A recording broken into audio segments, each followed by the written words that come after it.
right, so you have this hand. 7 points, ace of hearts, king of diamonds. Your partner opens a heart. Actually, give ourselves room here because we're going to have both. We're going to have the opponents in the function. So this goes one heart, pass, and you say, okay.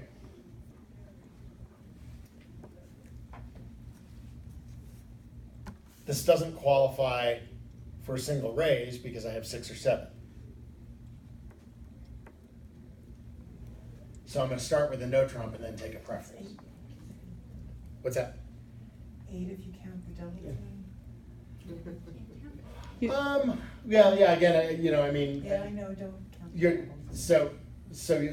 using this based on dummy points, right? Well, I mean, we still might end up in no trump, which dummy points then is totally irrelevant.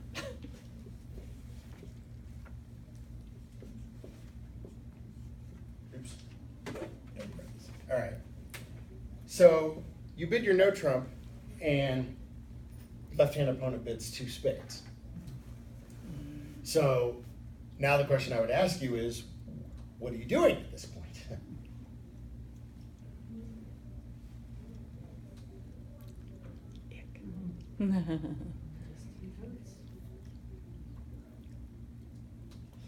If you're saying to yourself, well, I'm gonna compete to 3 hearts here. If you're willing to compete to 3, then I think you should have just raised to 2 the first time. Because the problem is your partner has no idea whether you have a fit or not, right? So your partner can't act in direct seat without extra heart length or a better hand some way or another, or a second suit. Because remember, if your partner wanted to bid clubs or diamonds, they'd have to bid at the 3 level. Again, not knowing whether you have a fit there.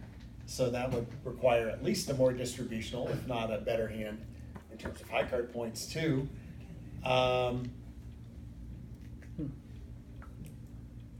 Opener maybe could double. Double by opener here, by the way, is generally played as takeout, You mean not penalty of spades. Oh, So. wait a minute, You're all the way down, you're all the way back to the original opener. Yeah, we're back Double, here. With the double. Yeah. After what happened in. Well, so the idea is that with a lot of hands, the opener is going to have to pass, right? But maybe your partner would be taking some action if you gave a raise. Now, it sounded like some of you were saying, well, I would still raise to 2 hearts with this. I think it's constructive enough. Would you raise to 3 hearts? So, 3. Would you raise to 3? Actually, no. Going back to your first bid, Oh, okay. raising to 2 hearts versus the forcing no trump with this particular hand. You would raise to 2 hearts. We would bid it that way. Okay. If not the doubleton, then you have the length. You would count the extra point for your length. Okay. I'm gonna take it. Okay. Well, no, I'm just curious. I just want to see what you're thinking here. Why couldn't you raise that to 3 hearts? I mean, you do have an ace, a 3 cards to the ace. 6 high card points, and 6 then points. and then what are we saying this is in terms of dummy points? 7, one more, Yeah. maybe, either for the 5th diamond or the doubleton. Yeah. Again, hard to tell how useful either of those are. Mm-hmm. Although even if you give yourself a 7th dummy point, it sounds to me like with this hand you want to start with a forcing no trump. And when you do that, what you're doing is you're trying to slow partner down, right? Right. The idea is that if you raise to 2 hearts right away with that hand, you're afraid, oh, I only have 6 high card points and I raised, and now because I raised, partner wants to make a game try. But I feel like a lot of times when partner makes a game try, as long as partner is disciplined about stopping when you reject the game try, usually if opener has a good enough hand to be making a game try, then you've got safety at the 3 level, with or without the law of total tricks. But that 2 spade bid, doesn't that imply opening values? It does imply opening values, but if I had 6 spades, I would get in there almost all the time. Oh, really? Even with some, I would get in with some pretty flimsy hands, okay. especially if the vulnerability was right. Again, with some distribution, 6 spades and some distribution, I would probably be in there with a lot of 8 and 9 point hands. And Okay. again, because I find that there's value in obstructing the opponents on these options where they haven't found a fit yet. So you can put some pressure on the opponents. Yeah, I mean it's not preemptive per se. I mean it's not a jump, so in theory it's not a preempt. But again, if it's not unfavorable vulnerability, I think you can be pretty liberal about getting in with some of these hands. Yeah, the main purpose behind doing this stuff is ultimately you're going to have to make the call about your hand evaluation. But these are the kind of things that I want you thinking about. And in particular, I want you to anticipate as many of the difficult things that could happen in the auction. We get so honed in sometimes on bidding our hand and sticking to our agreements, and and doing what we're kind of supposed to do in very robotic fashion, that sometimes we don't adjust, and then the opponents throw us a curve, and it's like, now what? I did a class not too long ago called The Last Guess, and one of the things that you don't want to do is give yourself the last guess. If somebody's going to be guessing, you want the opponents to guess, not you. So this is now look, I've seen, and you'll see this pretty routinely. And again, I'm not really a fan of it, but I have certainly seen it. Now, of course, we would probably see this in situations where partnerships are not playing Bergen, right? Partner opens a heart.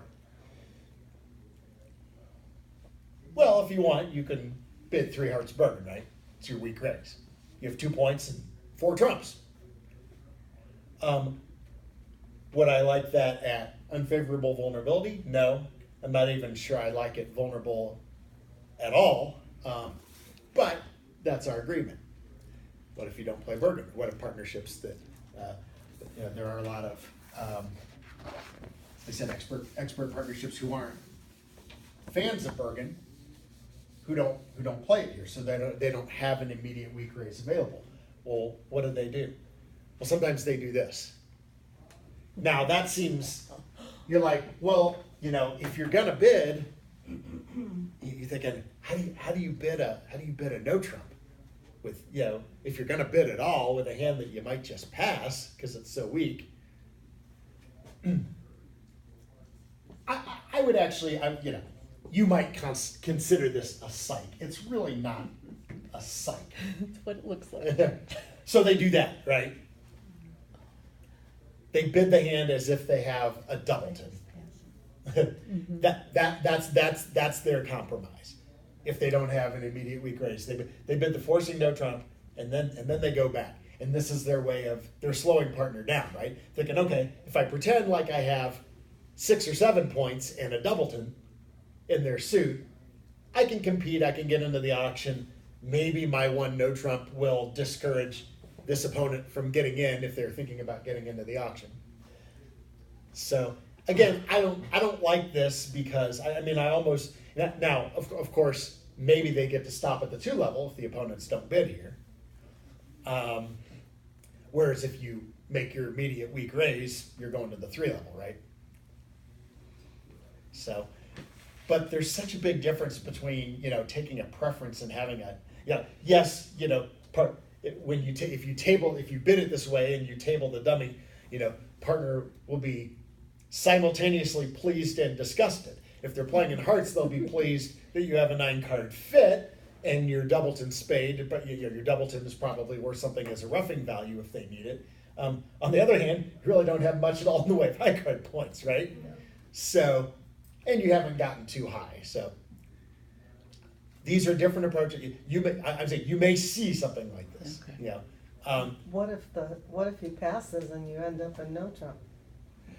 Well, in theory, that no trump is That's 100% forcing. Okay. Forcing. Yeah, if you play a semi-forcing note, that's another thing. If your no trump is not 100% forcing, then you definitely can't do that, right? Right. Because Lord knows, I'd rather be in 3 hearts than 1 no, right? I mean, one no is going to be terrible with a hand like that, And you also can't pass his 2 club bid, right? Because that's a. Well, yeah, I mean that's forcing, you're so- right. Yeah. No, the new suit is not forcing, but you definitely are bidding here. Well, I mean, unless you have some clubs, because he was forced to bid, he might have Right. 3 little clubs. Yes, and that's the whole premise behind this kind of Yeah. approach to a hand like this, is that is that you're like, well, since I know partner has to bid again, I can always take my preference back to hearts. So would I you don't just know. pass? I honestly, with a hand like this, I'm fine with pass, and then if the opponents reopen the auction and you want to get back in later, partner will know you have a weak hand because you passed the first time, so you can keep opener from getting too excited, right? There are 26 points out there in your opponent's hands. They've got to be bidding. If your partner has a minimum. Well, 2 Right. clubs, doesn't that say minimum? No, not necessarily. Oh. Remember, that can go up to like 17. Right? What? Because off of forcing no trump, a jump shift is still a jump shift. A jump shift by opener is still 18 plus. You never. And yeah, right. It's not a jump. I thought no, No. he's saying it if you're gonna jump.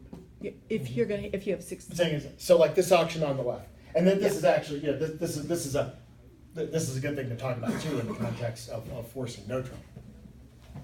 1 heart, 1 no, 3 clubs. 100% game forcing, right? Yeah, we define that as 16 to 18, so that's not really right. 18, 15 to 18 is 18. fine. Yeah. No, 15 no way? is too light. Yeah. Okay. Yeah, you would need a heck of a distributional hand if you're going to force the game. Because remember, partner may only have 6, right? So if you're this is a game forcing jump shift just like it is if partner had responded to suit.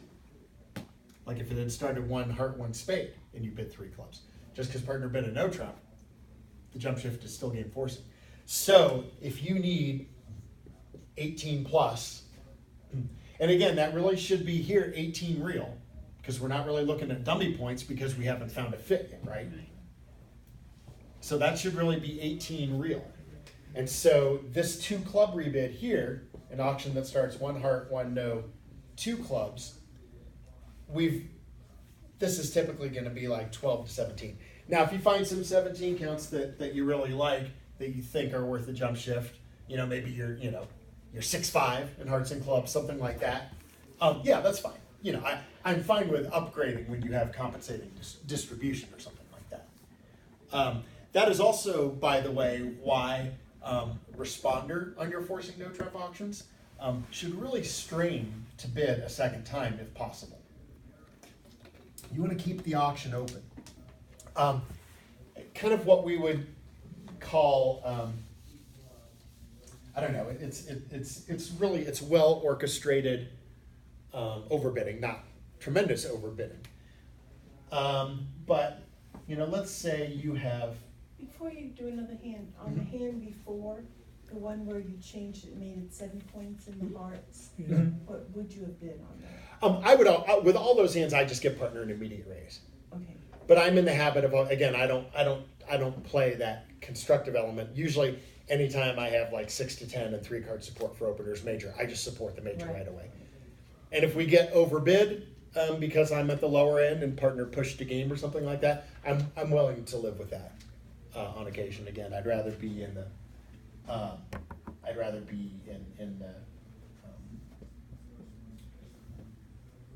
good.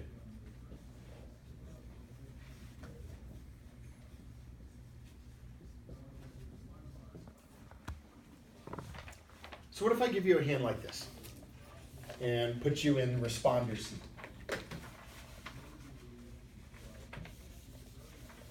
Actually, this is going to be our Okay, so your partner opens a spade. So you will start with one no trump, Yep. forcing no trump. Okay. Let's say your partner rebids 2 clubs.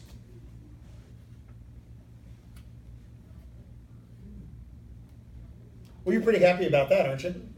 I mean, even if partner has done this on only a 3-card club suit, you have a guaranteed 8-card fit there.